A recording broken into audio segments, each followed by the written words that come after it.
This is totally unrelated, but there's a comedian. I can't remember her name, but she's an English comedian, and she usually performs barefoot. And she was telling this story about how this guy sent her a message once, and he was like, "Hey, so I'm like really into your feet. I think your feet are beautiful. Can you send me a picture of just your feet?"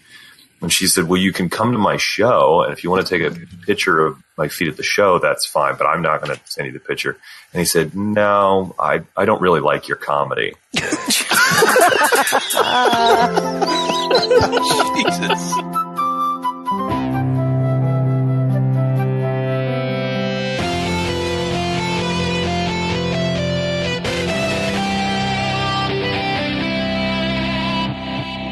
Welcome back to the Hardcore Casuals. This is episode 34. 34. Yay! And, well, we have a guest. Hi, guys. Welcome, Eric. It's great to have you, man. Erik Tait, comedian, magician, awesome all-around guy who makes things disappear and makes you scratch your head. Oh, yeah. Badass show, The man. podcast studio is so gorgeous. It's just really, I love this. Thanks for inviting me into your private studio. I can't believe all of the wood paneling that you guys put up. Oh, yeah. We just finished. We pulled out the stops, man. It's for you. Oh, man. It's actually just like wood panel wallpaper, but we don't usually tell people that. We just like you better. So we're just Yeah, as long as you don't get too close to it, you can't tell the difference. Yeah. The fumes usually help, I guess. And the smell of the show mahogany is funnier, totally too. a scented candle anyway. Can I say that this is already my favorite podcast that I've ever been on, that I invited on to as a guest, because I didn't have to leave my house. This is awesome. Everyone else is like, you gotta come to a place and you gotta be here because the recording system and the board over here. And I'm just like, no, I'm not wearing pants right now, full disclosure. Hey, This guy's totally part of our club. I was just going to say this is the real pants optional podcast right here. Yes. Yeah, we have that rule strongly implemented. It's so good. We encourage beverages, drinking, not having pants on, and playing games while you do it. So Doritos and Pringles. Yes. I wear no pants as often as possible, so there you go. Honesty. Literal worst. Yes. All right. Well, now that we have introductions in here, you guys know me. It's Josh. What is it? Wait a minute, Ben. That would make Ben's on my right. I guess Ben's on my right. No, Ben's on my left. I'm sorry. 6:45. About 6:40. Okay. Yeah. I got you. And then we have Dan up at about 12 o'clock. He went from 6 to 12 real quick. Oh, Yeah, damn. it's the wood paneling. And then Jen. Yay. Jen, who loves to kick us off Yay. for all the fun things. Go, Jen. Yay. So, Jen, I think you were sick on the last episode, too, so you're still sick now, right? I've been sick forever, but I think, fingers crossed, that I'm finally starting to get over it. But I can hear it when I laugh that I still sound like I've been smoking 12 packs of cigarettes every day for the past 25 years. Just got done with the Jack maybe you and should Coke stop that. It's only been 11, Slims. though. Just Like, I promise. I promise that's not what's happening here. All right. Well, Jen, what you playing? What am I not playing? Well, yeah, we figured, but I know. It's Presumably Canasta. I doubt you're playing Canasta. That is very true, because I'm not entirely sure what Canasta actually is. I wouldn't know if I'm playing it or not. Can you accidentally play Canasta? I don't know. how dare you call out our guest, Jen?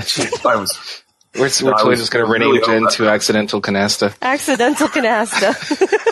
I was hoping that I was going to go somewhere with this and come up with a great joke, but it eluded me. although Accidental Canasta sounds like a really good ska band. Just throw it out there. Well, you're welcome for that.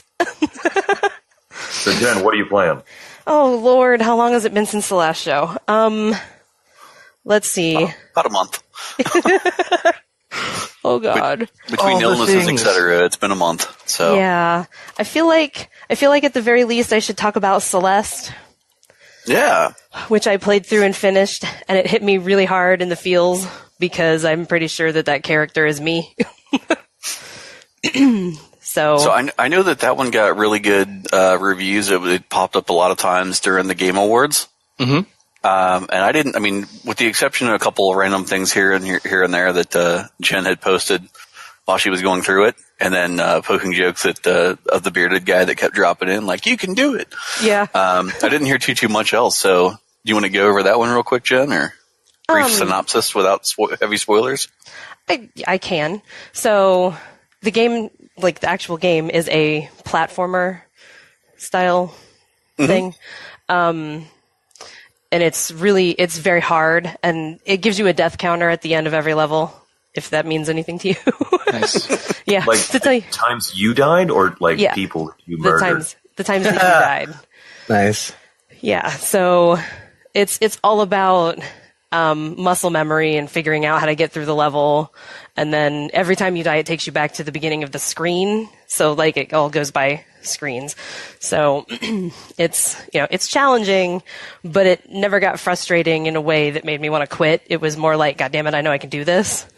Oh, nice. And you can do it. Yeah, I think my highest death counter was 200 and something. 200 and... For a single level? Yeah. I don't know about you guys, but that's a lot of dies. That's a lot of dies. Hashtag humble brag. It's not an easy game, but it is fun, and the music is great. Is that like having 200 dies? Is that like, are you just like, yeah, look at me? Or is that like, oh, this was really tough? I suck. From what I could tell from most of her conversations prior, it was definitely a tough run. Okay. So yeah. Oh, so like 200 is a bad. It's so the scoring is like golf, is what we're saying. Yes, yes, that is correct. Yeah, you don't want to die. Slightly over par there. Well, like I didn't know if there was like maybe something where like the more spectacular your death, the better it went, and so like maybe you like tried to die on purpose a number of times so that you could get a bonus. Hmm. I don't know if that's the case, but man, that sounds like an interesting plot for a game. That sounds like a great mechanic, man. Yeah, I mean, aren't there a couple of like driving type games that are kind of like that, where the more destruction you cause, the better? Yeah, Carmageddon. There's a couple of other ones too, but yeah. Totally it right. sounds like a good time to me. Crazy Taxi. More dramatic than your campfire death in Anthem. GTA Online is pretty... We have to talk about that. Yeah, we'll catch up to that one. That was hysterical. Stay tuned. So anyway, yeah, that's the gameplay. Now the story, which I didn't expect, because I've only ever watched speedruns of it, and they skip all of the cutscenes, so you have no idea what's actually going on.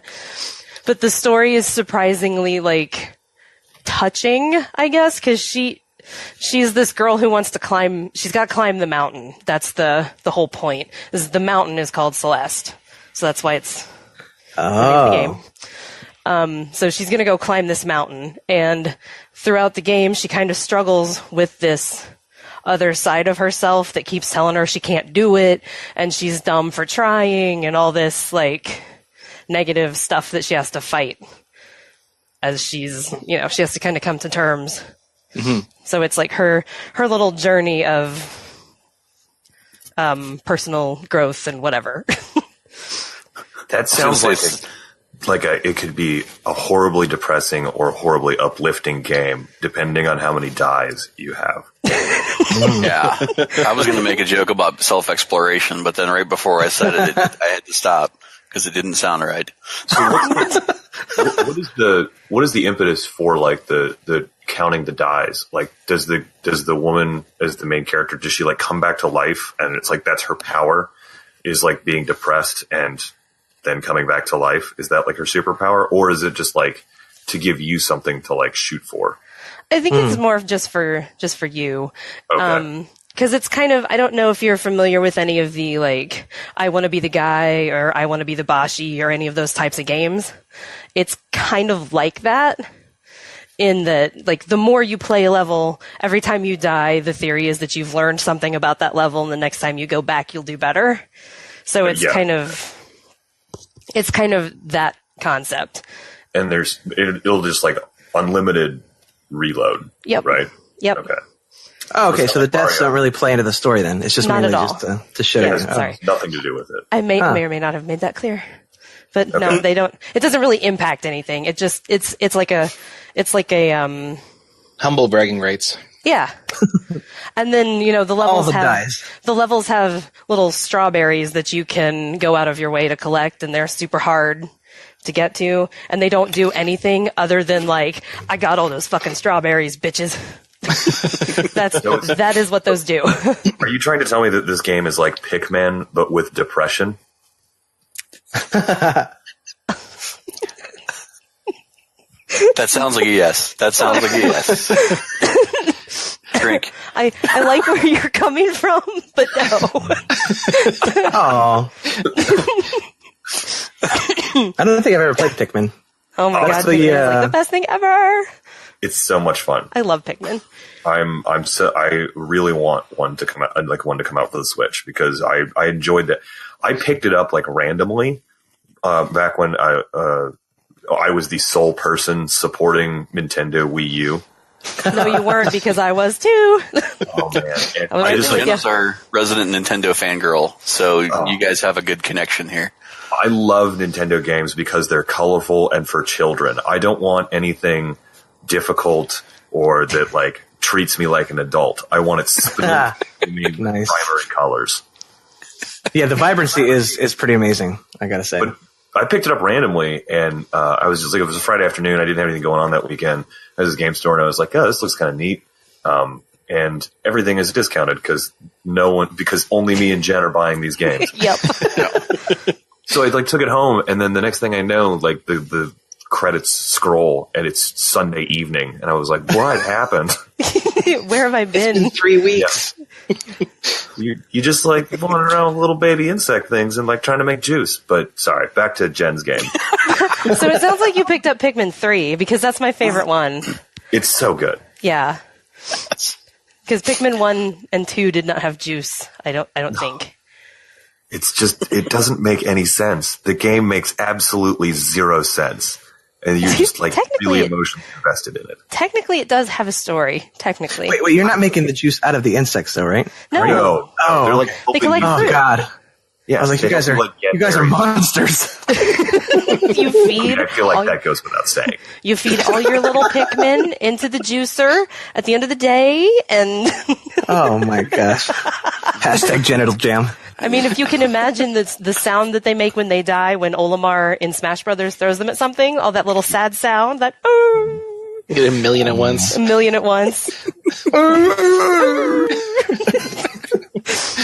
Anyway. This got dark fast. Somewhere a neighborhood full of dogs' ears just picked up. Fair enough. Anyway. But yes. Celeste. So overall, Celeste is good, right? Game. So we should play Celeste. Awesome. You should play Celeste. I definitely want to. it. I know Dan and I have been. Is it like an indie game? Yeah. Or, okay. Very much so. Like when you load it up, it actually has, I think it's like 5 people's names who made it. Oh, wow. It's not even a developer. It's like names. John Smith, Fred Yeah, Jackson. this game by Joe, Steve, Matt, and Ava. Like, what? Anyway. Yeah. It's good. It's a good game. It's on PC. It's on like everything. I think it's on all of the platforms. Is it better than Undertale? No. That's not even a fair comparison. Yeah, it's just apples and oranges. Yeah, that's not even the same thing. Go sit in the corner, Ben. Jesus. So outside of Celeste, and I know that we'll get to Anthem when we get back around there because we all have been playing that. Anything else you wanted to highlight? Let's talk about Dragon Quest for a second. Yeah, we got a good segue of vibrancy and. Yeah, speaking of vibrant games, vibrant primary colors, with lots of personality. I picked up Dragon Quest XI because there was a Square Enix sale, and I was literally sitting there saying, "Gosh, I sure do wish Dragon Quest was on sale because I have money right now." And the next freaking day. It was like, oh my god, it's on sale. It was 50% off. So I said, you know what? It is time, bitches. Let's do this. And it is like the best thing ever. I cannot even tell you how much I love this game. And I don't know why it's got its hooks in me so deep. But it was like, instant for me. Like, just, oh my God, I love this. I'm in the same boat as well. I think, Dan, you definitely got it before I did, but for the same reason, just to play with your kid. Yeah, well, I mean, that's the same thing. I saw it on sale. I was like, oh, you know what? This has been on my radar for a while, and my kid got a good report card, so I was like, let's spoil him and me. Right. So, and I've never played one before, but man, it's interesting. I think, and I know what Jen's saying. It's weird how it gets your hooks in you, but I think, Dan, you said it the best way. It's the charm. It's the fact that it is very, childlike, but fun. It's like a fun video game. Like, all the enemies are hilarious, like the cruel cumbers and the whatever they are. I just want to say that I never really saw an upside to having children until just now. Yeah, man. That's the excuse right there. To buy something that you want. Be like, this is for my kid, but really it's for me. Wink. What a great report card, Sonny. That's fine up until the point when they've both made a promise to only play it with their kid, and I'm like, I don't have that to do. I may have I'm working on my second save right now as we speak in the game for exactly that reason. I don't have that to do.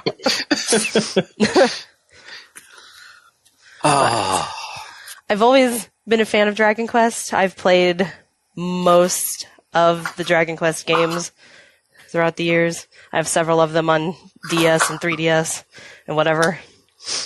But 11 is special, and I don't know what it is about it that's doing it for me, but it is gorgeous, and the characters are awesome, and it's just...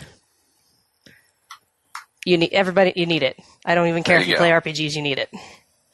All right. What's your favorite thing about it? What's the one thing, if you had to pick one thing out of it? That's not fair. I know. That's why I asked. The slime boobs? Oh, Dan, I found the puff puff. You found the puff puff there. Well, we have to explain it now. I still have no idea what that is, but we have achieved. You guys talk about it a lot. It's a Dragon Ball reference from Master Roshi, like all the way back then. The puff puff is apparently it's the sound of apparently if you have your head between women's breasts, that's the sound that it makes. So the joke is, and I think they show it best in Dragon Quest VIII, when you go and find the puff puff parlor. They blindfold the character and set him down in a chair, and the screen goes black, and the girl is like French. She's got, the French accent thing going on. And she's like, "Do you like that?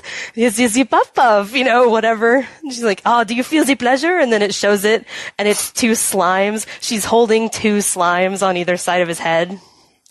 At her chest level? At her chest level, so like, it's very, very innuendo and hilarious, but pornography when I wasn't paying attention. What's going on? Innuendos in Nintendo. Yes. Nintenduendo. There you go. About you, Dan, I know you guys have been all chatting about it because I look at my phone and I come back from a meeting at work and it's like 142 messages, and I see that they're all about Dragon Quest. So about you, if you had to pick one item or one specific? I mean, I don't know. I think for me, it's part of having that throwback to playing old Final Fantasy games, because Dragon Quest has always been like not the antithesis, but I mean, I think if you've played an RPG from back then, it's either Dragon Quest or Final Fantasy, right?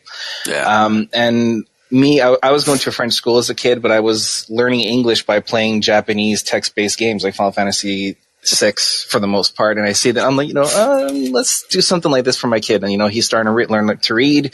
He's interested in games. And, it's just that this is the one that's going to be the one that I think gets me into the franchise. I've bought a few of the games, but I never played through them. But I think this is going to be my gateway to go and rediscover a lot of the old ones. So all your base belong to us? Yes, pretty much. Okay, all right. About you, Ben, did you have anything in there particular that picked you into that game or got you going so far? I'm not that far in there yet. I'm playing with my kid. I did play a little bit extra because I did start to feel the itch to just, you know how RPGs are, and that shit gets you really fast. Yeah. But for me, it's got to be it's the charm, really. It's a nice change of pace from all the the cookie cutter RPGs now, like the Skyrim, which are fantastic. It's a nice change. Yeah. So I'll see how it goes. I'm pleasantly surprised right now. I just noticed. It's definitely more laid back than a lot of other RPGs than you would be playing today. Yeah. Like you got auto battle on everything that you can. Like nothing's particularly hard. It's a fun ride. Right. The big thing is it's the Dragon Ball Z, or what's his name? Akira Toriyama. Toriyama, yeah. Yeah. So that was a big draw to me too, because I've seen it for years. That whole animation style. And what is this? What is this? Dragon Quest? Is look Dragon Ball now? So, but I finally bit the followed the advice from Jen and Dan, and it's paying off. It's pretty cool. Yeah, I've been trying to talk everybody into playing for a long time, and finally getting them in. And like, come to the dark side. Come. We have cookies and come to the dark side. It's very colorful here. Lots of primary color. We have cookies and puff puff. But this particular randomly over the top screen cuts. This particular game, you're gonna laugh at me, but what really blows my mind every time I notice it is the fabric textures.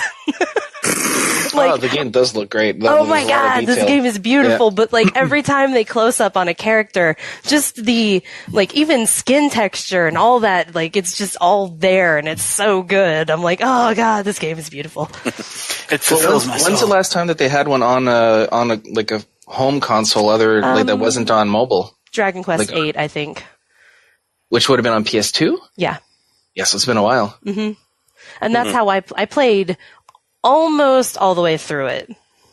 I may have beaten it, but I remember I got caught up when there's a point when you can fly, just like any classic Square game. Like that. There's a point when you can fly, and I got caught up in checking all of the nooks and crannies of the map, and I'm not sure I ever actually got around to beating the final boss. But I haven't played that much of it again on 3DS, but it's the same game. It's just as good. And they actually added stuff to it, so. I didn't really know what this game was, so I looked it up, and the first thing that came up was a picture of a dude with a sword squaring off with some pickles holding spears sticking their There you go. Cucumbers! Yeah, those are the ones that got me too, man. They're hilarious. They've got this weird smile on their face even as they're getting destroyed. And it's I don't want to know anything else about this game. I just want it to all be about pickles with tongues and spears. Well, all of the enemies have a lot of flair like that. It's so fun. Just based on this picture alone, my assumption is that this is a condiment quest. This is not Princess Tomato. Yeah, I brought this up a couple times too. There was a game I played way back in the day. It was called Brave Fencer Musashi. Mm-hmm. And you were going to save this random kingdom that was out there that was called the All-You-Can-Eat Kingdom. And everybody that you had to save had a food name. So that's where my mind is going right now. That's amazing. So, yes. Speaking of amazing, why don't you lead us into the next role here? What are you playing right now? I know your schedule's a little crazy with everything going on magical. But what are you doing right now? So I'm pretty well exclusively on the Switch. I've never I owned a PlayStation 2, and that was a lot for me. So I switched because I'm just only Nintendo. So I spent most of my time these days. I'm playing a lot of Fortnite, and I recently downloaded it onto my phone. And I'm way better on my phone than I am on the Switch. It's crazy because I can get one or two eliminations and do fine on the Switch and just have fun and run around and be a dancing llama DJ, which I am never changing that skin. And then I get on mobile and then suddenly I'm 15, 20 kills in some of the respawn ones. It's insane how much better I am on mobile. Are you using the touch screen controls, or do you have a Bluetooth controller? No, touchscreen. Damn, that's impressive, man. Yeah, it's amazing. I was kind of ready to give up the game. I was like, well, this is fun, but whatever. And then I switched over to mobile, and I was just like, oh, I see why people enjoy this when you can actually spend more than 5 minutes on the island. Yeah. So actually, you might be able to clear this up for me then. I have a friend of mine that plays on PC, and we've played it, but we've played it all through console. Yeah. His big difference was when he's playing on PC, if he wants to shoot at somebody, he just puts the mouse over their head and click, click, click, headshot. Yeah. So it's a lot easier for that. Is it the same kind of feel with the? Oh yeah, on mobile it's exactly the same thing. But then also with most of the guns, it auto fires for you. So as soon as you're like close enough and you put the reticle on an enemy, it just starts going. Oh. So yeah, so like that's like a game changer for me. I mean, Yeah. It makes it way different. But yeah, that's why mouse and keyboard players are just so like impossibly good. Well, that and they can build with like they hit one key and then suddenly there's a Some of that stuff that they've got macroed, it's just ridiculous. Like I don't know, they're just spinning the camera like nonstop and it's building. Crazy. Yeah. So I think that I sort of like re-fell in love with the game when I was like, oh, okay, like this is fun. And I could actually like complete the challenges, like do this and try and figure it out. And, I actually don't read a lot of the, like hint stuff. I actually try and solve like where stuff is on my own. Cause it's just like, it's a fun puzzle. Cause I know I know a bunch of other people who just, as soon as the weekly challenge unlocks, they just go and look at like a strategy guide that's online. YouTube video of the week. Yeah. Well, you know, what's funny with that is like my side of the world, I work on the financial side of the world, and of all places to get your weekly update, like Forbes. Yeah. Like, you know, Forbes, like they have one guy that was just like, oh, well, hey, here in 2 days is the release update and we got a sneak peek. So here's all your challenges and here's what all your stuff is. And I'm like, how is the guy from Forbes that should be talking about this company spending on whatever and what this other company made in profit? Yeah. Like has his little side niche, like rolling into Fortnite. And I was just like, he's on point though. So I guess I'll read it. Oh yeah. when I get really like stuck and I'm just like, I have no idea what this is or what I'm supposed to be looking for. I will go look for a guide and be like, oh, okay, this is where I'm supposed to go. And the Forbes one is always the best, and it always blows my mind. I was like, is this why my father read Forbes when I was growing up? For the Fortnite articles. Yeah. Just for the articles. I always thought that Forbes was a financial magazine, but it's actually the best video game journalism. And that's so funny you guys say that, because I do the same. I follow that guy. It's Paul, right? Paul Tassi or whatever? Paul Tassi, yeah. I hate really Forbes, accurate. Though. Just because Why? they get upset if you don't have like some kind of subscription to their thing. And sometimes I'll click on their stuff and it's like, you've looked at 2 articles, so we're not going to let you look at this one unless you pay. I didn't know that. Y'all can fuck right off with that. Yeah, so I've been playing that, and then so I'm a massive Pokemon Go player. I play all the Pokemon games. And so I play Pokemon Let's Go, but I also play Pokemon Go on my phone. Like my girlfriend and I play Pokemon Go so much that it gets to the point where we're like, when we're planning a vacation, we're like, wonder what region lock stuff do we need? So like last year we were like, you know, trying to figure out what we should do, and we're like, oh, let's go to Europe. Oh shit, you've gone abroad for it? That's amazing, man. Yeah, so we went to Europe to go get Mr. Mimes, which has been very helpful because I was performing at OhioCon a couple months ago, and I was like, hey guys, in the middle of my show, I was like, hey, so I've been looking for an unknown for a long time. Oh my god, dude, yeah. I know that none of you have a Mr. Mime, but I've got 6. So first person after the show to hit me up with an unknown, and they like came over, and so I was able to finally get one. Sneaky bastard. Oh yeah. So we're just like, we're going to go somewhere, you know, because we don't have kids, so we can afford to go to Europe for 2 weeks, which is fun. That sounds amazing. I'm also like hunting down Spanish card magicians and being like, teach me all of your secrets. But at the same time, I'm like desperately searching for Wi-Fi, looking for region locked Pokemon. But Pokemon Let's Go is insane amounts of fun. It's like, the Pokemon game that I always wanted as a kid.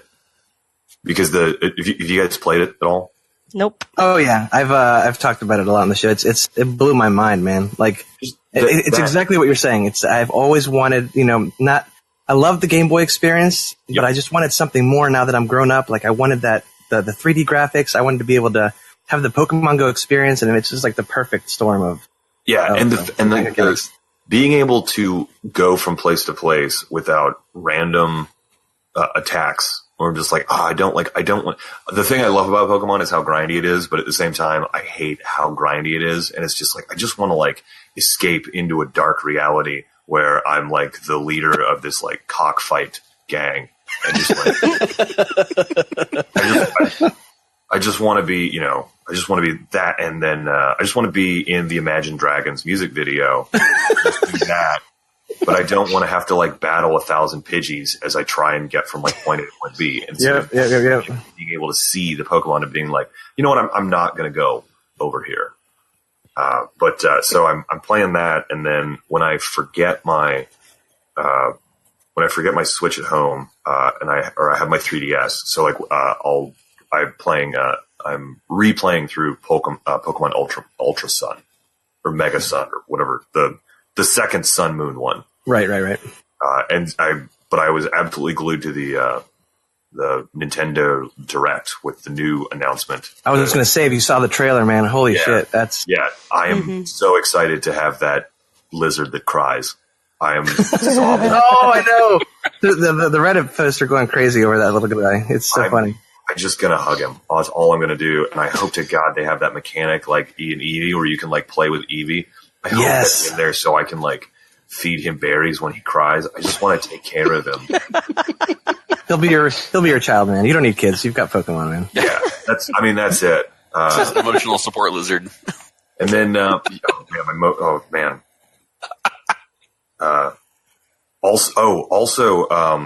playing this really amazing game. You should guys check it out. It's called Bubble Witch. Huh. And it's just you're a witch and you're shooting these bubbles and they match the colors. And oh boy, it's a time waster. What platform is it for? Switch as well? No, iOS. Gotcha. It's by the people who made Candy Crush. I'm luring you in with a joke that didn't work.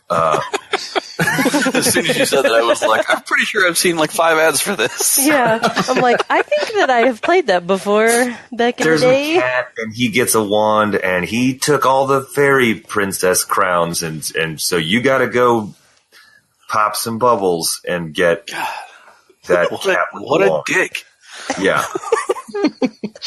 No, like when I'm somewhere and I just like, I can't play Fortnite right now because I have to look like an adult. But but I also don't want to be an adult. I'll play Bubble Witch, and oh man, I'm getting pretty good, you guys. I'm going to download it right now. Bubble Witch. Oh, I think it's iOS only then. Damn. Do you guys all have iPhones? Am I the only Android user? Nope.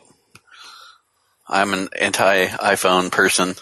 I have a friend who swears by his Android phones. I can't remember exactly which one, but he's always like making fun. He's like, "Oh, you like Apple, and you just like it because it's like all like, cool, and it's a bandwagon thing, and you don't get like the real experience where you can like customize everything." And then his apps never work. The thing is like his watch disconnects from his phone all the time, and he'll like go to open an app and be like, "Yeah, it's really cool," but it just like totally fails and crashes. And what I'm saying is, don't use Android. Fair enough, man. You've convinced me, my friend. I want to throw the shit in the garbage. I don't know. It's so funny to me that he's always making fun of me for my Apple stuff, and then just like his apps never work. I just think that's hysterical. But the watch disconnecting is a real thing. So yeah.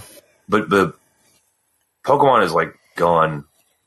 It's really crazy because I took a break for a few years, and then I came back like really hard with Ruby, Sapphire, the remakes of those. Oh yeah. It was like one of the first ones where they had, or maybe it was XY. It was one of the first ones where it was the 3D graphics. With that was XY. And I came back with XY, and I was like, oh man, I've missed so much. And I love all of the mechanics that they have in it now. It's so much fun, and the story is better. Like I care. I'm invested. I love everything about the franchise. Well, they're not sprites anymore. You get to see facial animations. You get to see your Pokemon actually move and attack. Yeah. Dude, yeah, Pokemon Let's Go was amazing, man. Just like a huge leap forward. So I'm just so excited for the next one, man. Oh, Sword Shield is going to be so much fun to play. I mean, which one are you getting? Sword or Shield? Oh, I think I'm going to get Shield. Yeah. I'm not a very attacky guy. Sword. I feel you. Sword, man. I'm all about Shield. If you buy Sword, this guy's just resonating with our crew. First with Jen, and now with Ben with the tanking and Pokemon. Like, oh my god. Defense, man. Oh yeah, absolutely. Nice, man. That falls into one of his magic references before. Suspicious Wizard. Oh yeah. Yeah.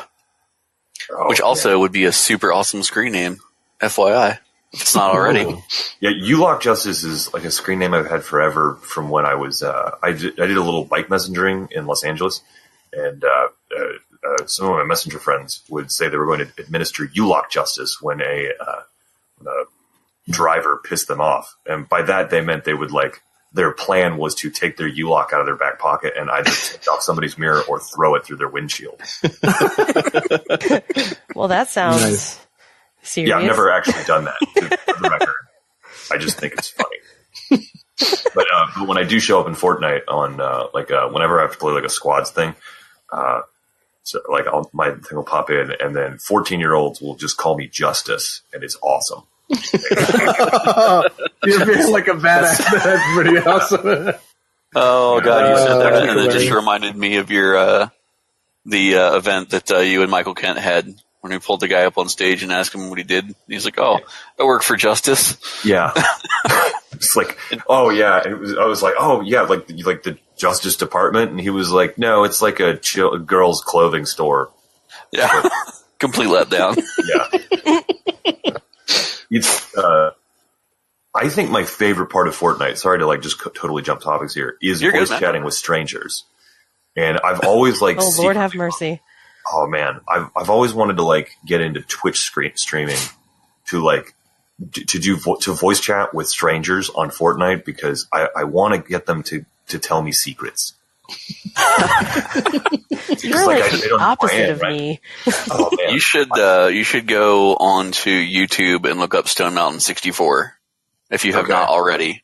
no. He is a Twitch streamer, and he's got a couple other things he streams on too. But he's notorious for being that guy that drops into like war games or like Call of Duty or like team games like that, and just acting as if he's in the military. Oh, And really? then he did one where he started playing PUBG whenever it first came out, and he found there was a mode where whenever you died, you could still fly around the map as just a camera, and whenever you got close to people, you could talk with them and they could hear you. Oh, that's so He was good. running around where people were attacking each other and spectating, commenting on everything, and people were just dying laughing while they're trying to keep themselves from dying. I want strangers to tell me secrets in squad mode or solo mode or something, where so I'm talking to them and they're telling me secrets. But the thing is, when you're watching the stream, I could die at any moment and you won't find out the end of the story. I think that's such a fun idea, but I can't be bothered to figure out how to stream to Twitch. I know it's easy. I know I just have to get a decent computer and then plug my Elgato capture card into it, but I can't be bothered. I don't know. Jen, Ben, you guys might know. Can you guys go directly to Twitch from your From the Switch? No, from PS4 you can. Okay. I know we've done a couple things on Twitch for other stuff we've done through PS4, and I know that whenever Ben and one of our other friends came over from Virginia to do Magifest, they all brought their Switches. So there were times in between lectures and stuff at Magifest, they were playing Smash in the seats hanging out, and we took an afternoon to go shoot over there. Yeah, I felt like you can tell you're in a weird place when you're a girl with a Switch and nobody is paying attention to you. And that probably sounds terrible, but no, really. I'm a girl with a Switch and nobody's paying attention to me. Notice me, senpai. Yeah, Notice me. this is so weird right now. Hey, Eric, do you play Smash at all?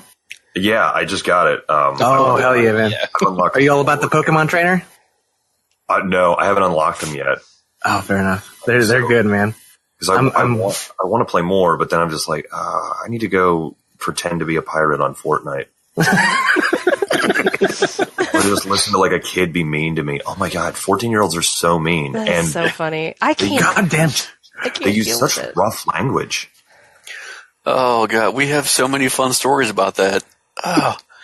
What was the one we were playing GTA and the kid gunned down one of our friends and it was like, man, you bitch, and then he's like, oh, I didn't mean to be what did he say? Yeah, I didn't mean to be insensitive. I just assumed your gender. Sorry about that, or something like.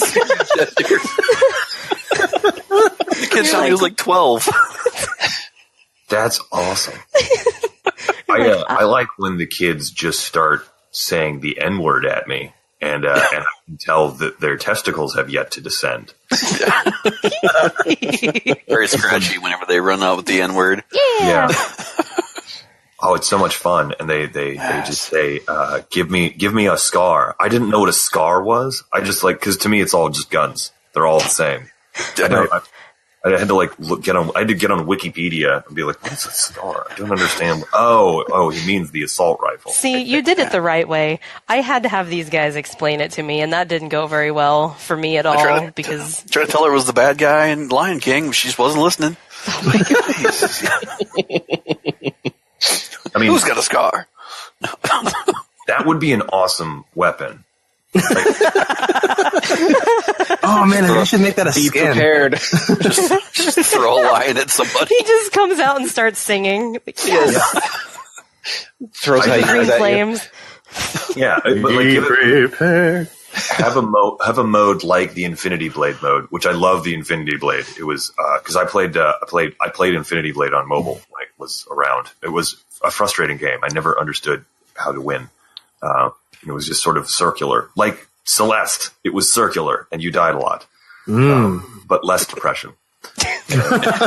Or more depression because you couldn't figure out how to win, maybe. Yes, yeah, That's true.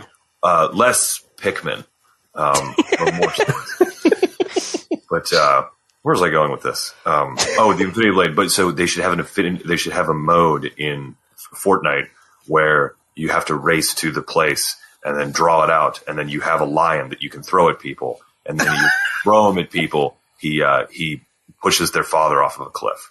That's nice. That's deep, man. I like it. Yeah. Oh my God. Whoever still has both of their parents intact wins. Oh. It's just Out. maybe there's a mode where you have to lure people into a valley and then you release the wildebeests. Oh no.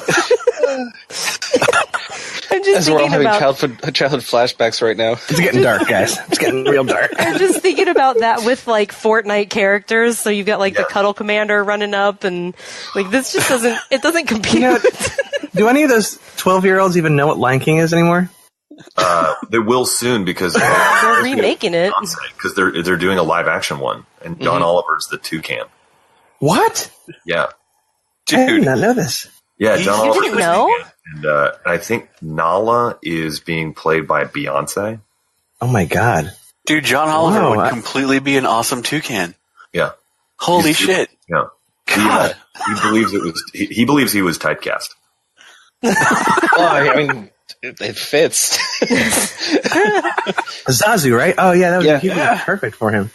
The man. Fortnite skins that is the best is the llama DJ, and then you just do the drop the bass emote.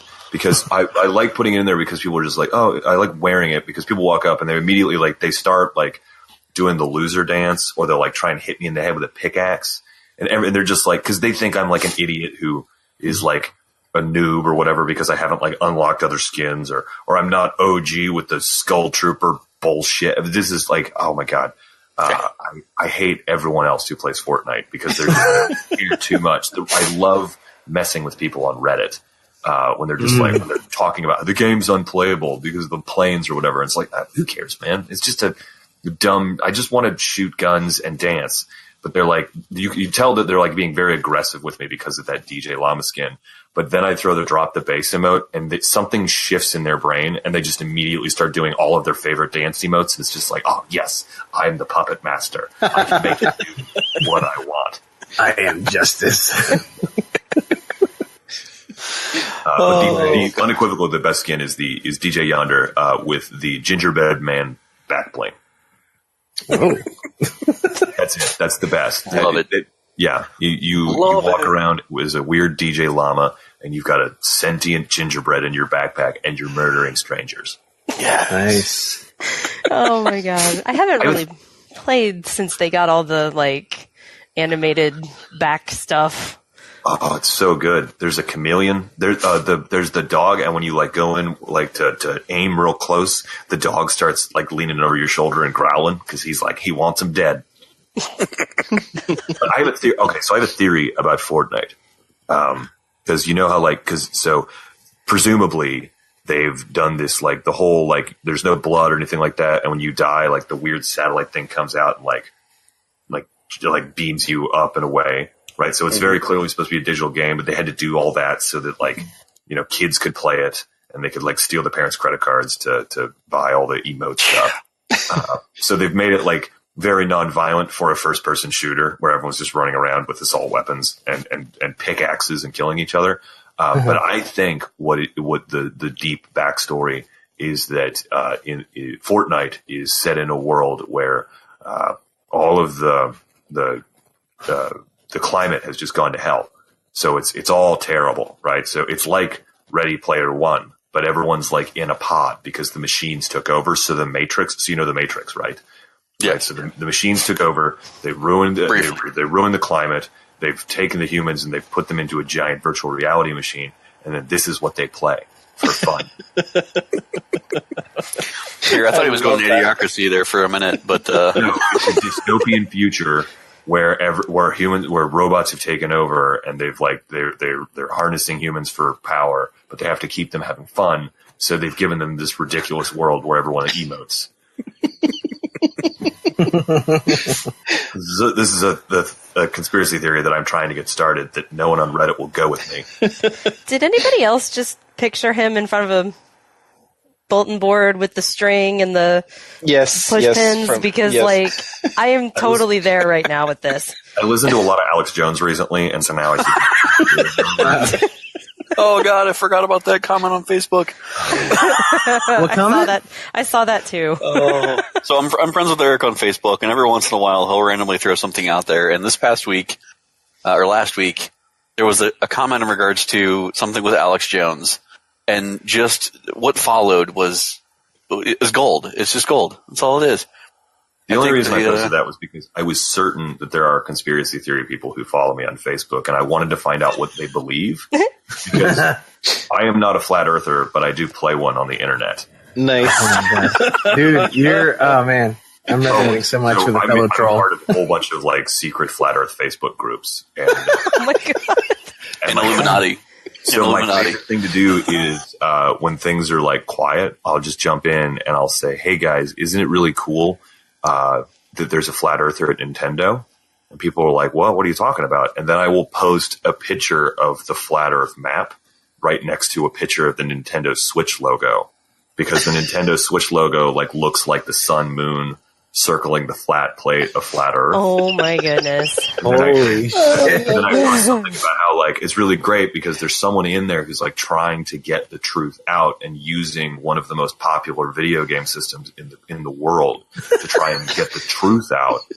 And then they just go deep down that rabbit hole. So I've got a whole bunch of people who think that Nintendo believes flat earth. Oh man. You're like, yeah, I still to this day, I get a kick out of every time that you screenshot every person who says they're trying to get you into the Illuminati. Oh my God, that's so much fun. There are large portions of Africa that I cannot go to. I think that they've actually changed it now where, like, a vial of your blood is what is needed to be part of the Illuminati. I think they switched it up from the lion urine or whatever it was they tried to get you to buy the one time. Yeah, so they don't even bother to, like, hide where they're from. Like, Facebook Messenger will tell me that they're, like, on a computer in Nigeria. And they really are trying hard to get me to spend $500 to buy vulture whiskers is one of the things that I need to join the Illuminati. oh God. Oh, it's so much fun. Yes. I thought I was a big troll, man. I've got so much to learn. Vulture whiskers. That sounds like a video game item. So much crafting the opposite materials. of me. Something you find in an earthworm gym, like weasel feathers and yeah. I think it's a part of, like, a recipe in Zelda Breath of the Wild, which is that is one a of my fucking favorite games. fantastic game. But, well, not anymore. But I'm playing Fortnite now. But so sometimes I'll go to play Zelda Breath of the Wild after I've been playing Fortnite for a long time, and I'm like, I just need to go for a walk without people hunting me. So I go for a walk in Zelda, and the controls are all like, so like instead of like the top button being the jump, it's off the jump button is the right button, and then normally the right button is like sprint, but then on Zelda it's like the bottom. So it's like all of the controls from Fortnite have turned like 1/4. And so I'll just be like, I'm going to jump right now. And then I just sprint right off of a cliff. I don't know how people play multiple games because I just get one control scheme in my head and then that's it forever. All right. Well, so Eric, we have a question then, or I have a question then, and this is going to be very telling for half of our group and the other half. Okay. So I know since you're big in the Nintendo side of the world, and I don't know how far back you go in the Nintendo side of the world. I know the question. Zelda 2, is this a good game or is this a horrible game? I know the answer to this. It's get me a beer, dickhead. That's the side-scrolling one, right? Yes. Yeah. So I haven't played it. Good man. Right answer. That is not put him on your side of the fence. It doesn't. Yes, it does. If there's No, it one doesn't. Zelda that you cannot play, it's that one. No. Yeah, I agree. The reason I've never played it was because I went to private school and my parents were like, no video games. And so now that's why I have all of the video games. Because I'm an adult with disposable income. See, But, Hell yeah. But so I had the original Nintendo Entertainment System, and I did play the original Zelda on that. And Yes. I loved it. And That's a fantastic game. Yeah, for sure. and then I didn't have and then I had a Game Boy, but I only had Pokemon on Game Boy. And then I didn't have another system until I was 24. And that's when I got or whenever Wii became cheap. It was when you could buy a used Wii for $50. And I was like, Fair enough. I'm going to get this. And I'm going to play Zelda. I'm going to play Zelda Ocarina of Time because my neighbor Steven would say, hey, do you want to come over and play video games? And I would be like, yes. And then he would play Ocarina of Time while I watched because that's what he meant. By do you want to play? Was do you want to watch? It was like he was going to become a streamer, but streaming wasn't a thing. So he just needed to build his audience one individual human at a time. This was recorded Prehistoric on a Twitch. live studio audience. Yeah. Yeah. So I was all right. So I was like, it's my turn to play Zelda. And so then I played Ocarina of Time, but I've never seen Zelda 2 on like Virtual Console. Like that's why I haven't played it. Is that I haven't seen it on like Virtual Console anywhere. it is now. It's on now. Oh. Let me just help you, Eric. Jen likes the game, Zelda 2, but she hates Breath of the Wild. So that can just explain. How could you hate Breath of the Wild? Are you like allergic to fun? Hold on. I don't hate. Hate was a strong word. I apologize. I hate apologize. Breath of And the Wild. Illuminati confirmed I'm right. Get those vulture feathers, guys. Or whiskers, sorry. I don't think that any of this is a fair assessment of anything. Of course not. Why don't you like Zelda Breath of the Wild? And then let me tell you why you're wrong. And Dude, I don't even want to have this conversation now. See, guys, he was resonating with Jen, with Ben, and now with me. Eric, you really are magic, man. thank you. Okay, so I do want to know why, and I will do my very best not to mansplain to you. Because you are clearly a better gamer with more experience and more valid Obviously. than me. I mean, that goes without saying. Whoa. Sorry, Gauntlet. that is because Have you looked at your Clearly, username you're lately? the best gamer in this group. Well, because everyone else wanted to know what you were playing, and then they all wanted to talk to me because they were all too embarrassed to say what they were playing. it's Because it was mostly Truth, man. Twitch. Truth. it's more because we're all kind of playing the same stuff right now, but that's okay. Sorry, I never got around to mine. I'll talk about mine in a minute. But Why don't you like Breath of the Wild?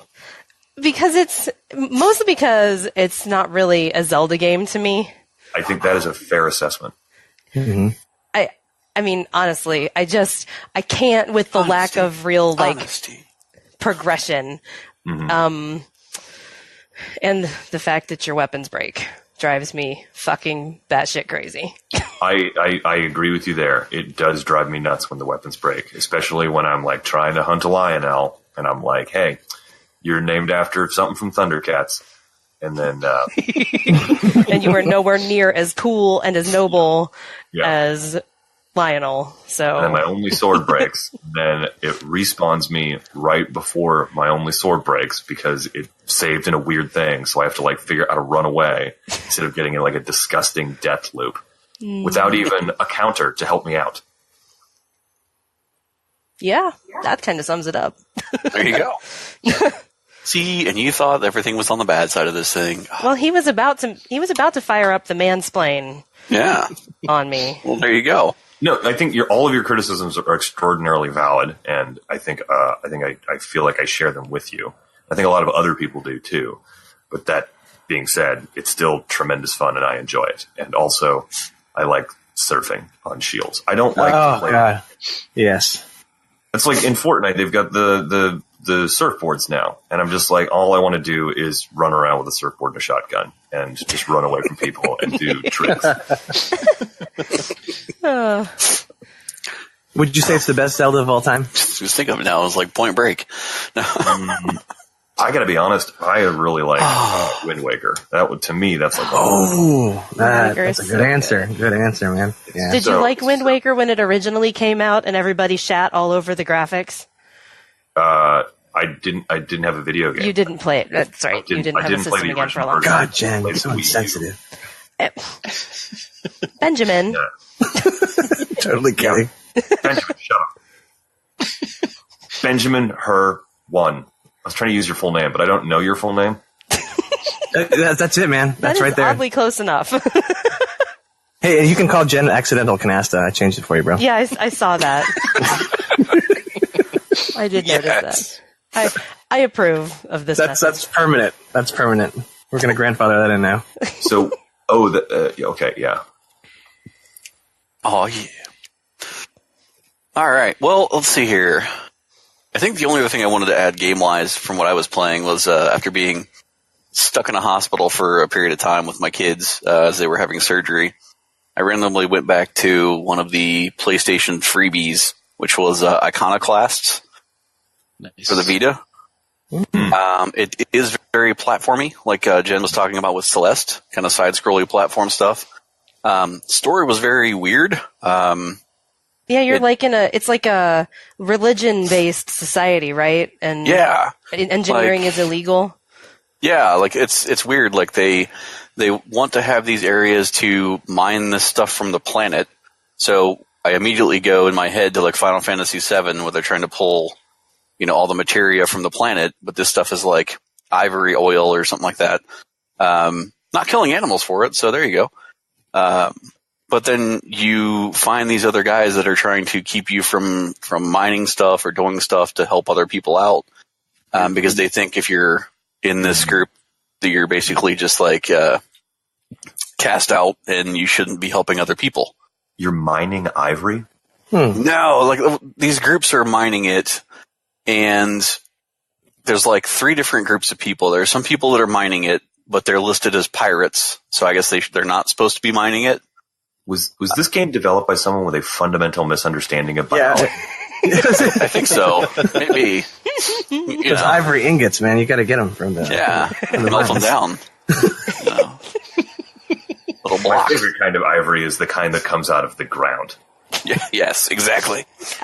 I mean, But they had this stuff where, like, if they found people that were like going against their little religious law thing, like randomly their houses would disappear or be grind up in the middle of the night and just be a pile of like rocks on the ground. And Well, that's how real religion works, right? If you pretty much, if you don't worship enough, your house just disappears. yeah. yep. I think it's how a lot of those telethons start too. If you don't call in the first 20 minutes, then, You should have You prayed don't harder. You forward this fools. email to your 20 friends. yeah, she did that one. You guys got my email though, right? I good, forwarded it good, to okay. all my friend. I think I'm in trouble. I don't have that many. Yes. Yeah, but you go through this whole thing, and there's like these people that they have in their religion. It's supposed to be the procreation, and they follow a different god. And there's these other guys that are just like everything has to be pure and from the mother and something. And it's literally like It's like the Illuminati all over again. And then they're worried that if they don't follow Mother's orders, then weird shit's going to happen. And then, like, you go against that, and then all of a sudden there's this giant space worm. And which, like every other religion would be. Sounds like Douglas Adams wrote a cult simulator. Yes, pretty much, yeah. Fabulous. Yeah, but it was an interestingly fun little story to go around and help save people, and your character had a couple of different little weapons they could use, but the big weapon they had was a wrench that you could spin a bunch and turn into an electrical wrench, and you had to use it to get through all these puzzles and open doors and rearrange stuff. And so the puzzle side of me was very intrigued to go through, and I didn't follow the story too much because like the religion thing was kind of weird. But it's like it could get through all the puzzle pieces, and like I said, it got really weird at the end with the space worm thing. But the whole game itself, gameplay wise, control wise, was very like enjoyable game to play. Like I kind of wanted to keep going back and playing through it. And it's kind of Metroidvania, isn't it? Yeah, it's got a little bit of that to it as well. Except she doesn't turn into a ball somehow. Well, that's not really a requirement of Metroidvania, so... Oh, okay. It's pretty hot, though. I'm just saying. Oh, my God. But no, it's just I wanted to keep coming back and playing the game and getting through all the little puzzle pieces and stuff like that. I get stuck somewhere and be like, I know that everything's in this room because you can't get out of it. Like, what the hell do I have to do? And it was like, oh, you have to jump here and then launch a rolling bomb into this other thing that explodes something and pushes a switch. And you find it after like 15, 20 minutes, but just that little bit of like suck you in to make you play through the puzzle pieces, kind of got me. So, but I just finished it, yesterday morning, and it was, enjoyably fun. Even fighting the giant space worm. That sounds neat. Yeah. Quick explanation. Sounds like Eve, but with less spreadsheets.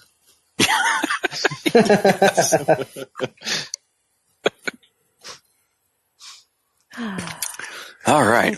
So let's see here. So before we switch over to all of our crazy Anthem talk, wanted to give you an opportunity here, Eric, to kind of talk about a couple things. I just had a couple questions for you that we've kind of spanned through a couple of those, so I'll stretch out some of that stuff. But for everybody that's play Eve, by the way, like Eve Online, the mobile ships.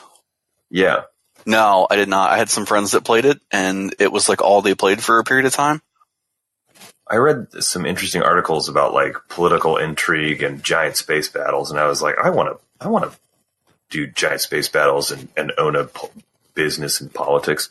Then I got into it, and it's just I had no idea how it works. So that's what I heard too. It's like insanely complex. Yeah, that's the game where like you're actually using real life currency to buy things, right? Like ridiculous amounts of money. You can? No, you can like generate money. Oh, I see. But there's it's like its pass is called like a plex or something like that, and because you can buy them from other people, like there's a correlation. There's like an exchange rate between the money that is used in the game and like real life money, and so you can say like this particular spaceship is worth $8,000 or something like that. But it's not actually $8,000 because it's like a lot of the in-game currency is like generated by the users, and they're like mining or manufacturing or stuff like that. Ben, if you remember back over the summer, that was the one that had the big story of the dude that like went complete Black Ops and infiltrated another space armada and got like all the way up in the big stuff, and then just like ruined all of their shit. And you had like people that had spent like stupid amounts of hours to make this armada of crazy ships, and they just watched it all just fold. Yeah. Oh my god, that's horrible. So sorry, continue with your questions though. I didn't mean to derail. Oh yeah, no, you're good. One of the things that I wanted to kind of briefly go around, and I think that you might have answered some of it with the Pokemon Go thing and all that, but you have your celebrity opportunities now. You had your spot in Penn and Teller. We get to see you at MagiFest. I know you've been going to a couple of different shows and cons and things like that out and around. How do you kind of mix in your gaming along with all of that going on?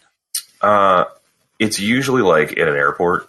I play a lot on. I don't fly very well. I hate getting in airplanes. Because I can get conspiracy theory on you here, but we don't actually know why the Bernoulli principle works. It just does. So to me, that means that magic is what keeps the planes in the air, and I know that magic is based on lies, so it's lies that keep planes in the air. I have like a slightly irrational fear of flying, but I know that I need to do it. So what I do is I order a large scotch, and then I screw my headphones in, and then just focus on whatever game is loaded up on my Switch to like get me through flying. That's usually what I do, or like I'll have downtime in the airport. So I do a lot of it in the airport. And then when I'm in a hotel at night, I'll throw it on, or I'll be playing something somewhere, but it's usually just to it's usually to take the edge off and distract me from that. That's sort of what it's become. Cause I wouldn't say that I'm like a super hardcore gamer, like, oh, I spend hours and hours a night playing. It's usually I'm playing over the course of something, or I'll play on like early in the morning when like I wake up but my partner hasn't woken up, so I'll just killing time until I figure out what we're going to do that day. So I'll play just for a couple hours online, and that's basically it. Yeah, I know some people that have some very busy schedules, and it's almost like they have to schedule time to have games so they can like kind of unplug. For it. I didn't know if it was more of a situation like that, or if it was kind of like you used it to, like you said, kind of take the edge off of stuff, or like, hey, I need to do this so I can get my mind away from. Yeah, it's kind of everybody what's going on there. Yeah, it's very much that. Like if I'm like overwhelmed because I've got like a whole bunch of stuff coming up, I'll be like, okay, I need to play a game for like an hour, and just like totally check out of everything else. So the Switch is perfect for that kind of lifestyle, man. That's awesome. Oh, it's excellent. It's the best system I've ever owned. It's so good. Yeah. Awesome. What was your, we've already had this kind of run on our, a couple of good episodes a while back here, but, with this being the case that you're the first drop into our realm here, what was the first game that really got you into the gaming side of the world? Like, what was the one that like sucked you into, I guess, Nintendo world, or? It's Zelda, far and away. I think it was Ocarina of Time. That really was like, oh man, this is like fun. Like at first it was like, I want to play this because it's my turn to play Steven. But then when I actually like got like deeper into it, I was like, oh, this is neat and fun, super enjoyable. And then I ended up playing Twilight Princess, and I was just like, oh man, this is awesome. Like there was just something about like I'd never experienced any other like Zelda storytelling before. And so like going through the whole thing was just really cool for me, because I never experienced any of that as a kid. So like I'm already an adult with like thoughts and opinions, and I understand dramatic structure and interesting story, and like have an appreciation for the artwork and the stylized graphics that are going on. And so I think it was the Zelda series that really drew me in. I mean, if it's got Zelda's name on it, I will buy it and play it. It's just like that's the way it is. Nice. Yeah, I think that like brought me to the gaming side. I mean, I was always like a big Pokemon fan, but I love the anime and the movies and all that stuff. I am so excited for the live action, because it is going to be hilariously awful, I think. Oh, I know, dude. Licky Tongue? Holy crap. What the hell is that? But but like to like actually move into like the gaming world and be like, oh, like follow news and see like what's up. It was definitely the Zelda series that brought me in. Yeah, I have a running bet right now with a guy who got a friend of a friend moment, but he put out something on Facebook saying that he would put money down that the Officer Pikachu would outsell the Avengers, and I was like, oh, that is money made. Oh yeah, let's get down. It's definitely going to. Yeah, because you got all the people who now are old enough that Pokemon is a nostalgia. Mm-hmm. And they're not embarrassed to go see a movie like that. Because like when I was like in high school was when Pokemon got really popular. It was like I was early high school, and I remember going to see the first Pokemon movie and like hoping that none of my friends would be at the theater to see that I was like going to see this like children's thing, because it was like such a guilty pleasure, because I think there are so many people like that. But now we don't care. We're just like, yeah, I'm going to go see this crazy movie because it meant something to my childhood. And then on top of that, you still got kids who are getting into Pokemon who are like super duper into it now. And they're going to be that movie's going to make money hand over fist. Yeah. It could be totally awful. It could just be Ryan Reynolds farting into a microphone. Yeah, it's Ryan Reynolds, man. Exactly. Yeah, that's so weird. It's awesome. I don't know if I can get around the fact that all I see is Deadpool. I love the Deadpool Pikachu memes. I was going to say that's the best, and he just embraces it, which is the better part. All right. And kind of getting back to it here, you pretty much answered most of the other ones. I have one other one kind of running here, and we'll throw you a little plug in here. Erik has had a good Magic run here too, and he's got a couple of the top selling tricks out there that you can get at Penguin Magic, right? Yeah, I think it actually just a few weeks ago finally fell off the bestseller list because other stuff was going on there, but it was in the top 10 of the bestsellers for 2.5 months or something like that. Yeah. Hell yeah, man! Congratulations, that's awesome. Yeah, I've got an Ultra Lucky coin. Mm-hmm. Been playing around with that a little bit here. Haven't had a chance to completely release it into the wild, but just because I haven't had an opportunity to get out into the wild to use it. Yeah. Really great. But then you had a couple other ones out there. So say hypothetically you have all sorts of great income coming in from these magic tricks, mm-hmm. and you have a studio reach out to you. Mm-hmm. What is the game that or the game series that you want to get into?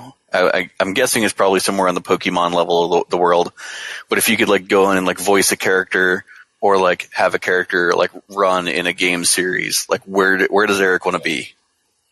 Oh, I would definitely like to do something with Pokemon, even though there are no voices in there. But if I had my likeness added in as some character that you could meet in a shop, that would be cool. Definitely Pokemon. Or Zelda, but I think it would be more fun to just end up in a game that I know nothing about, that there are huge numbers of people doing. Let's try to think of what was maybe if they made an Erik skin on Fortnite. Yeah, I was going to say if they made an Erik skin on Fortnite, that would be very cool. But I would like to I think voicing a character in a video game would be really interesting. Anything that was neat and story heavy. But no, an Erik, some sort of weird, character that only says one thing every time you talk to him in Pokemon. It's just you walk into a diner and I'm just there's a guy with a beard shuffling cards. And then you walk up and you talk to him and he just says something like, "Grass is amazing if your Pokemon is recently eaten potions," or something like that. Some nonsense thing that you're just this has no effect on my life. I don't understand. Not only does it not have any effect on my life, it has no effect in the game. There's nothing useful about this at all. It's just some Pokemon are in magazines. It's okay, this is nice. Pokemon really like berry cake. Yeah. What? Yeah, it was always use a coaster when you've got a Squirtle. It's Yes. I love those characters. Anytime. Or if I was the rival, especially since now it turns out that if I could be the rival in a Pokemon game, that would be amazing. The newest member of Team Rocket, Erik. They do have those magician trainers that you encounter randomly in the routes too, man. That's such a racist caricature of my people. I know, they're always using drowsies and hypnos. It's come on, there's Mr. Mimes None out of there. us wear top hats. Anytime you see a magician wearing a top hat and a bow tie, you know he sucks. I'm sorry, that's just the way it is. All right, top hat, bow tie, and it's not Lance Burton. I know that this is going to be painful to watch. Yeah. I just spent how much money on this? Fuck. See, and I just had this moment there after I asked you the question and the Fortnite connection. I just imagine you having a character that's standing there, and then you just randomly pull an apple out from under your beard and drop it on the ground in front of them. So it's here's 5 health, or here's 5 shield, a mushroom or something. And then you don't even hand it to them where they can pick it up. They go to grab it from your hand and you just drop it on the floor in front of them. Yeah, drop it down. Then it gives you the finger and wanders away. You go to grab it, just throws it over their head across the level. Yeah, It does the paper balls over the head, but with shield potions. Yeah. Yes. Yes. Oh, God. All right.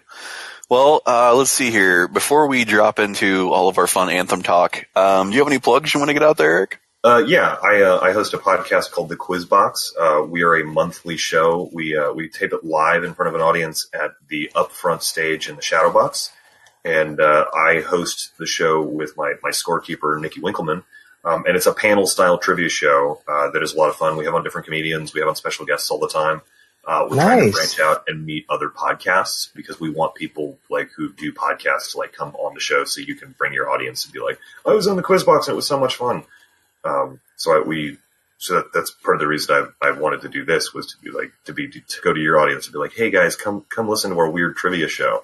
But it's a lot of fun. It's we ask them questions and then they win prizes for our audience members. So if you actually come see the show, there's a chance you could win a prize from our sponsor, Dusty Dewey's Knick Knack Shack. It's a totally real pawn shop that definitely exists. And and not just stuff that me and Nikki don't want in our house anymore.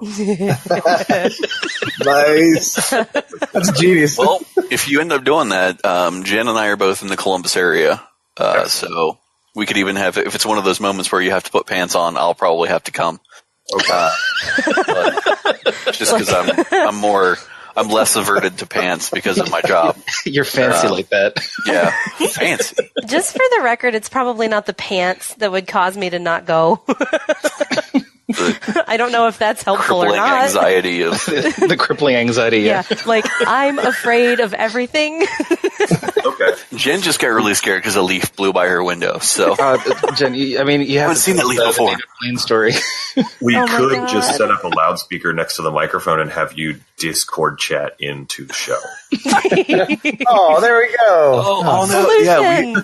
So considerate. Dan, I'm glad you brought that up. All right, so Eric, you were at Magic Fest. Did you have your opportunity to go talk to David Blaine? No, I never got to talk to David Blaine. I take it back. I walked up to the bar and I said, hey, can you hand me that napkin? And he handed me a napkin. And then someone else like grabbed his attention, and I was just like, okay, well, I guess we're done now. Yep. So we got there. We came out of one of the lectures, and one of my buddies was like, "Oh, David Blaine's over there," and I was like, you're pulling my leg. What the fuck?" And he's like, "No, look over." I was like, "Oh shit, David Blaine's over there." So we go over there, and then I'll let Jen take away. Oh, I was hoping you would just handle this. Well, I mean, the story is essentially that she didn't say much. Did you throw up on his shoes? So we go over there. May as well have. Yeah. So we go over there and we're hanging out, kind of like there's a person or two lined up behind him, and we're hanging out. And he's talking at the bar, just being super patient with everybody. And he'll stop what he was doing in between conversations, talk to this person, signs a little something, takes a little picture, good, turns around, goes back to his business, and he kind of did that for a little bit. So we were all being patient with him as he was being patient with us. Younger kid comes over and he's trying to see where he can get an angle. I was like, just go over there and say, "Hey, Mr. Blaine," and just, talk. And good, I'm trying to get the kid to get in there. Kid gets in there, awesome, has a great time, beaming from ear to ear, heck out. That goes in there. I talk to him about somebody I saw last year who I know he's friends with. So I get my 2 minutes of talking to David Blaine about, Mario the Maker Magician and all that. Get our 2 minutes there, a little selfie, go over there. Jen, on the other hand, has crippling anxiety of meeting new people, even celebrities. So she pretty much just hands him a card and a Sharpie and goes, "Meep." Oh God, it was so Sign bad. it now. Oh, believe me, I've been there, Jen. It's so bad. But I do she's this just to everything all the time.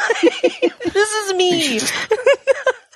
She tries not to cry and then also smile at the same time to hand him a card and a Sharpie and trying to almost put them together. And it was an open Sharpie, just for the record. I asked somebody if I could borrow his Sharpie, and he didn't hand me the whole marker. He opened it and handed it to me. I was like, That's awesome. great.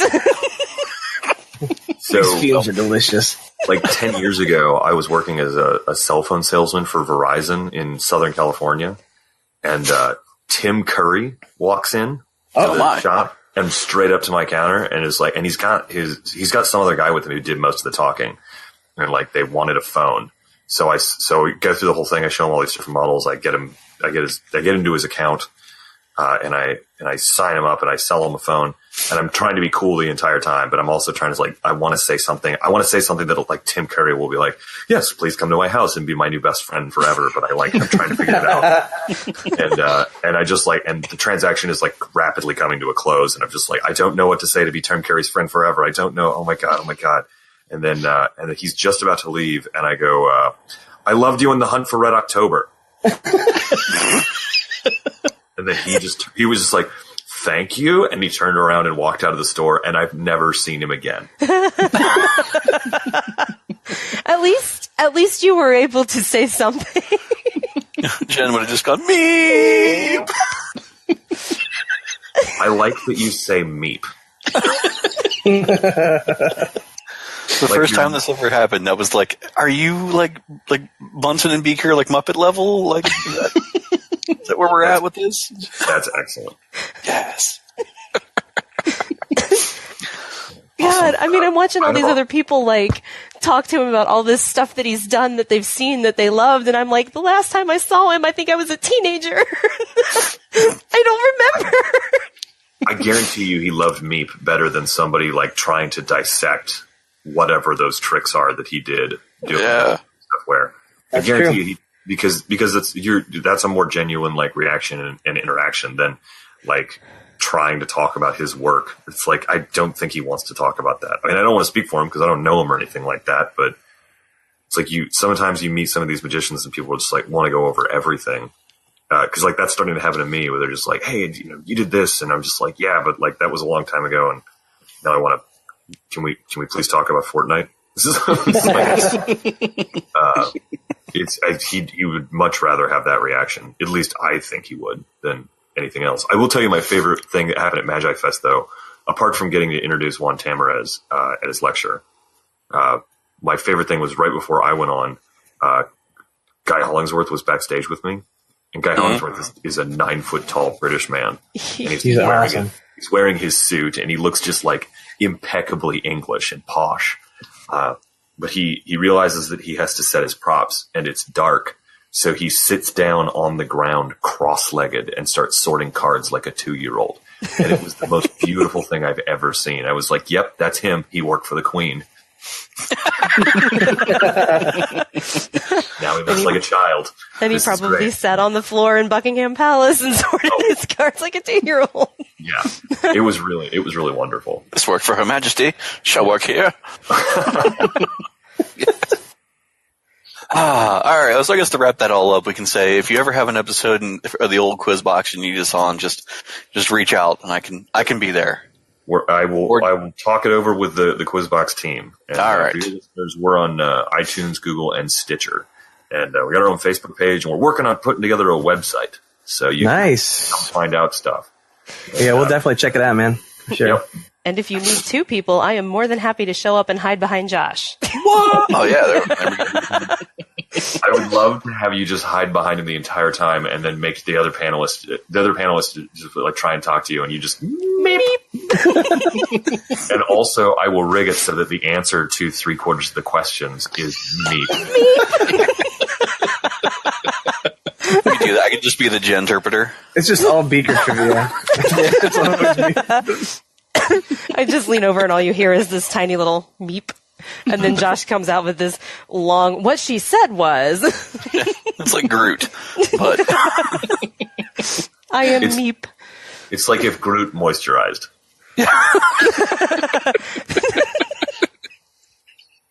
Thank you for that. So smooth. Well, thanks very much for having me, guys. I'll let you talk about the game that I don't know. Oh, you're good, man. We appreciate having you. I think with all of the fun that we've had, I don't know if I'm speaking ahead, but I'm sure if you ever needed a time to get back in and have a moment or two, another plug for your show or something, I'm sure we'd be happy to have you on again. Absolutely. And please have me back on when Bubble Witch 4 comes out. We'll keep an eye on that release date for you. Thanks, guys. Thanks, Hey, Eric. man, it's been a pleasure, Eric. Thanks for joining us, man. Thank you. Take care. Bye.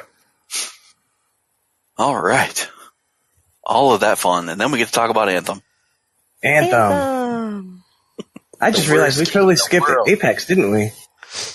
We did. Well, Yeah. Yeah. Not that it matters, because I mean, it's still amazing, but You know what? It's faster to 50 million players than Fortnite was. yep. A couple of things like that. I just hope that they have the opportunity to expand on it. Great game, great gameplay. That Call of Duty style kind of stand-up gameplay. The mix of characters with their different abilities, pretty awesome. The fact that you have a base set of guns and then you have a set of items you could pick up that kind of make it so you don't always have the same gun. Mm-hmm. I think that's been good. And it's been fun. It's range of its audience. I just think I'm thinking of it's the first battle royale that Dan and I have actually legitimately started and played, because I did Fortnite for maybe 2 times. I never did PUBG. I just watched it. Same with Blackout, but man, Apex got me. Yeah. Good. I haven't played it enough, but I definitely want to get back into it. I think it's the most fun I've had with that genre before. Yeah. And I think that, probably at our next episode, once the Anthem call wears off a little bit, we may have an opportunity to get back in there. Maybe we'll swing back on that one, since we hadn't really have a time to give it justice. Yeah. That's true. Show. But I know while the iron's hot, we wanted to get on the old Anthem topic here. Oh, yeah. Because it's a very polarizing topic.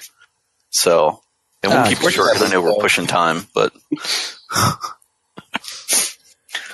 Yeah, so Dan, we haven't really heard much from you for a while. Yeah. It depends how we want to tackle it. I mean, I guess the key thing is that people are just shitting on it way beyond what it deserves, at least in my point of view. Yeah. We've played worse games. We've played games that ended up worse and started off worse, but for some reason, this is like the pariah of all gaming right now. Yeah. I think that it had that that E3 push, and it had that E3 push for a long period of time. Mm-hmm. And I think that there were a lot of people that expected, with as much push and as long as they had to go delay, go nuts with it. I think there were a lot of people that just expected it to be this super polished, right out of the gate, not have it, server issues, not have, this issues. And then they hit the beta, and it was like the people who were supposed to have a day or two early beta, missed almost a whole day because they couldn't get in. And I think that started the negative train. Yeah, I mean, it's kind of hard to take everything at face value at this point, because it is rough around the edges. There's no debate there, but not to the extent that people are shitting on it, comparing it to Fallout 76, or calling it Anthem 76 now. I mean, we all played Destiny. That game at launch was not great.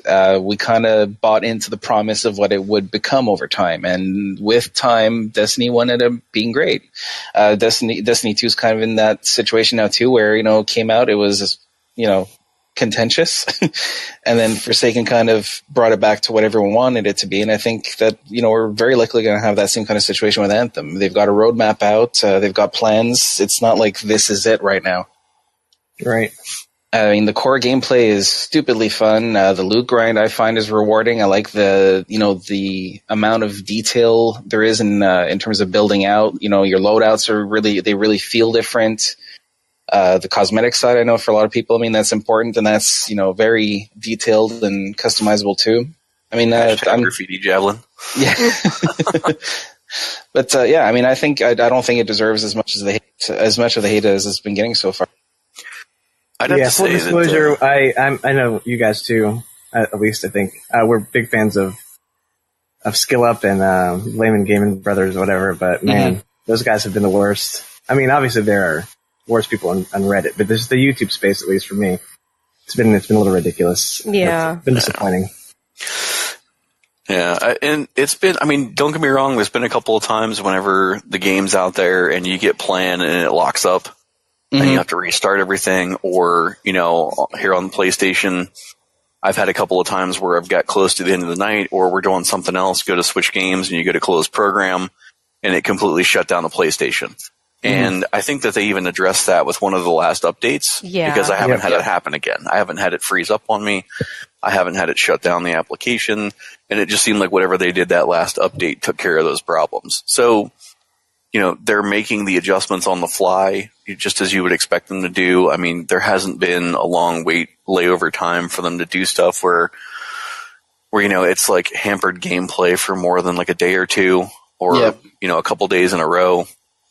Right. Servers have been relatively good. I haven't heard too much of a complaint after the first day or two of people having issues getting on the servers. So, they're doing, quote unquote tech support work exactly as you'd want them to. Mm-hmm. I'm with you guys. I don't know where all the hate is coming from for it, And that's the reassuring thing. It's not just one. It's like our entire group. I mean, sure, we're all biased because, we hang out and all, but I mean, we all have different tastes to a degree, and we're all feeling the same thing. It's just, it sucks. I hope that, it's getting worse now too. It's just fun to do it. It's the end thing. It's how you get clicks. It's how you get views. So. Yeah. Because you're right, Josh. They're doing a great job. I mean, recently they had a thing with the whole loot drops that people are pissed again because they supposedly fixed something that was broken about Masterworks dropping 5 at a time, or not 5 at a time, but getting like 5 Masterworks, 2 legendaries, and a stronghold. That was a thing. But then you see the Reddit, they're like instantly, consolidating the stuff, making a list of all the things that people don't like, even if it's brutal. And I mean, it's I don't know. Yeah. I definitely think they've done very good triage work. I mean, there are some people out there that are just going to troll it, but I think they've done a good job of looking through the comments to see the people who say this game is a pile of shit because it's a pile of shit, to the other people who actually say this game's a pile of shit because of this. And they say, oh, well, that's easily fixable. Let's fix that. And then it's no longer a pile of shit. Mm-hmm. Yeah. So I definitely think they've done a good job of triage on, Band-Aids would need to be Band-Aids, and full-on surgery would needs to be that. So I got to give them credit there. Agreed. Yeah. Long story short, I feel like I've got my money's worth with it. I don't feel like I got ripped off, and I'm just excited for what's going to be coming down the pipeline because, all the DLC is free. Yeah. It's not like where we're buying into this with, a monthly plan or anything like that, which, has happened with some other games that we like. But, I'm very optimistic about the future of the game, and I hope that they don't let us down. And they've got, I mean, we've seen the roadmap? Developers. Yeah, we've seen the roadmap, and we've seen the developers release statements on like Twitter and Reddit and stuff that basically indicate, they're going to keep putting stuff into this game. It's not like this is it. Mm-hmm. Yeah. And I think everybody forgets that like some of these games that turned into much bigger experiences started off this way too. Like sometimes, you get a small chunk of story and then you wait for the next chunk of story. Like it's not. Yeah. Mm-hmm. Yeah. I hear all the fun stories of Vanilla Destiny, and I look at how that game turned out. Right. And I just hope that it's going to be a continual run of, and I'm not even going to say that the beginning part we've seen so far has been vanilla. I mean, some of the story stuff has been intriguing to check out. I don't think that the loot grind has been as grindy as some other games will make it to get loot. I was behind you guys by about a week. But I would say that I think that, going through some of the missions, going through some of the stuff, Ben rezzing me 17 times so I could get past a Grandmaster or something level that I was like 300 power under what I should have been to get there. But even some of that, it's all been fun to play around and catch up on. And, so I don't think that the grind has been, as bad as a grind could be for some of these games. Now, if you're a historian type person and you want to collect every single masterwork and every single whatever, it might be a little different. But for people right now who are just grinding to get a power level and trying to go through things, I think some of the matches or some of the missions and the strongholds and stuff are plentiful enough with loot, and enjoyable enough that you can go back and help somebody who's maybe at a lower power level or somebody that's just getting into the game later, and still be able to go through and enjoy it. Yeah. What about you, Jen? What do you opine? I mean, I'm having fun. I don't know. I finally found the ability that causes me to do the maniacal laugh. So, like, we're there. I don't know. I don't know. People are really harsh, and I don't get it. Mm-hmm. Do not understand. Reddit troll. It's really interesting though, because you look at the sites, right? The Polygon, the Kotaku. Is there another one? I think it's just Polygon and Kotaku. And Gamer? Forbes? No, not Forbes. Not Forbes. But, like, you see the YouTubers and the articles, and they're all just shitting all over this game. But you read the comment sections, and it really is 50-50 with people being like, this game isn't that bad. Versus people who are just, you can tell they've never actually played it. You know, like, this is terrible, me. I stopped playing BioWare games after Mass Effect Andromeda, and I'll never pick this one up because whatever arbitrary, angry thing you have going on. Yeah. You, sir, are a dickhole. The door's over there. Yeah. Like, whatever it is that's making you mad, I don't know. See yourself out of this conversation. Yeah. But I don't. All in all, I think, I think that the gameplay has been good. It's been fun. If you get around the every once in a while happening of it freezing or something shutting down there for the first couple of days before they put in that update, that was the only thing I would say that would have been an issue, and we're past that. So it's been great. And it wasn't even that game breaking because you can resume the mission that you were in as soon as you open the game back up. Yeah, and it kept your loot. Right. Yeah, like you didn't really lose anything, especially if you were playing with your friends, because you can just be like, "Oh, hold up for a second while I load back in," and then you load back in, and there you are, and everything is fine. Yeah. So NBD, like maybe no, it shouldn't be happening, but like it's not breaking the entire experience for you. If it does. I think there was one situation where that got bad, which with strongholds, where people are getting disconnected and weren't able to join back in. So, but that's again one small specific context of that happening. People are generalizing and saying that happens everywhere. Yeah. So it's again, there's a lot of people just bitching just because everyone else is doing it. That's the big one, the misinformation. Like a lot of the stuff that the layman guys were talking about in their videos. It's like, you're not even playing the game anymore. It's been days since you've touched it. I mean, you can't be like experiencing these problems live. You're getting them from other articles. You're getting them from other people. You're falling into the trap of the trolls and shit. I mean, yes, it's not and the worst example being the guy that said that it bricked his console. It didn't brick his console. Oh yeah, and everyone went with that story. Yeah, ridiculous. This thing turned your consoles into bricks. You don't want that, do you? Buy the snake oil. That's how you unlock the brick texture for your suits. Yeah. Yes. So I guess on that note, I don't know if anybody they want to add to that before we get ready to wrap it up. And I think we can. For me. I think we can safely wrap. This Wrap episode. Do it. Keep it wrapped. Good to have a couple of guests on. Hope we have a couple more at some point here. Awesome. So we do want to. Man, we meshed well with different sides of him. That's pretty cool. Yeah. Jen even talked to him and was able to gain his favor on Zelda things. Yep, and I was glad to see that an Illuminati member said that Zelda. That's true, dude. Yes. Just because he hadn't had the opportunity to play it does not mean you try to split hairs as much as you want. You try to split those vulture whiskers as much as you want to. You guys. But again, we thank Erik Tait for dropping in and graciously kind of co-hosting or being our star guest for the evening. Yeah, and, that was excellent, man. Yeah, all good. So, on that note, I think we're done. Yeah. See you guys next episode. Guys, have a great week. We'll see you next time. Deuces.